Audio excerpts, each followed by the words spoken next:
finally, what we all have been waiting for and calling for and questioning why it wasn't happening. Stephanie White has stepped up to the plate in defense of Caitlin Clark. I could not believe my ears, guys. I could not believe my ears when I heard this. Stephanie White actually being bold enough to stand on business and protect Caitlin Clark. Stephanie White. Indiana Fever head coach Stephanie White has finally said what everyone's been thinking but too afraid to admit. In a bold and brutally honest new interview, White stood up for her star player Caitlin Clark, calling out the league, the media, and even her fellow players for unfairly using Clark's name in every major WNBA debate. The coach, known for her calm and measured demeanor, didn't rant, she simply told the truth. "I hate it all for Caitlin," White said. "She's a 23-year-old kid who loves to play this game, and she's a pawn in a lot of other people's games."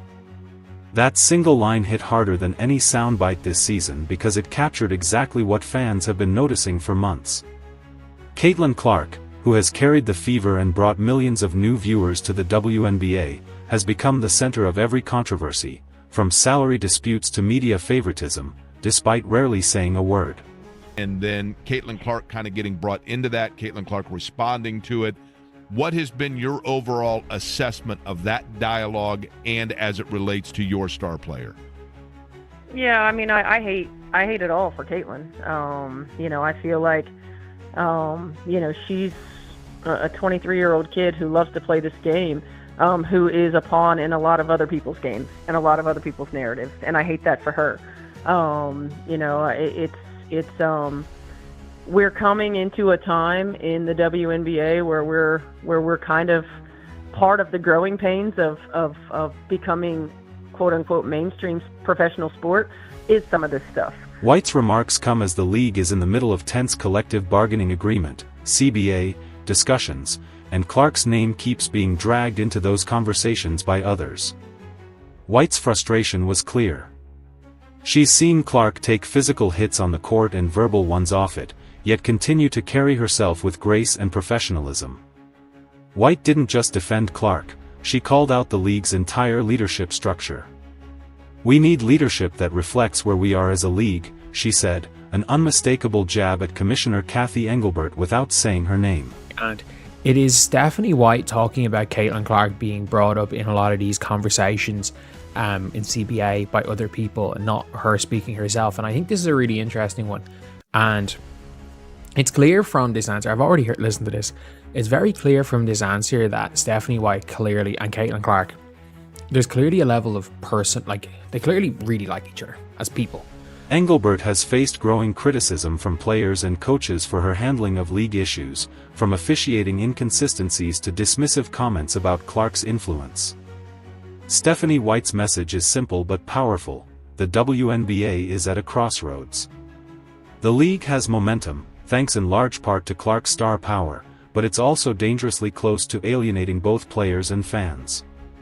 The more Clark's name is exploited for headlines, sponsorships, and internal battles, the more the WNBA risks losing credibility.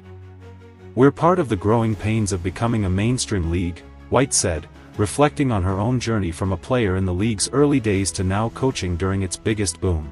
I do think that we are at a pivotal moment in terms of the league's history. And look, I was a part of the very first collective bargaining agreement of the WNBA, where we wanted insurance all year long, to now where it is growing and players do deserve more. And leadership needs to reflect where we are as a league and also understand where we are as a league and where players' perspectives are coming from. And, we have coaches on the sidelines, and Becky Hammond and myself, and of course Noah Quinn, who was in Seattle, who played in this league. She's seen this before: growth without guidance leads to chaos. White's comments echo what other players like Nafisa Collier and Sophie Cunningham have recently voiced: deep frustration with leadership that seems out of touch. But White's words cut deeper because she speaks from experience. She helped negotiate the league's first CBA, back when players just wanted basic healthcare and year-round pay. Now, decades later, she sees a league finally in the spotlight but struggling to handle success. "Your employees are your #1 asset," she reminded everyone, a clear call for respect toward the athletes who built the WNBA's current surge.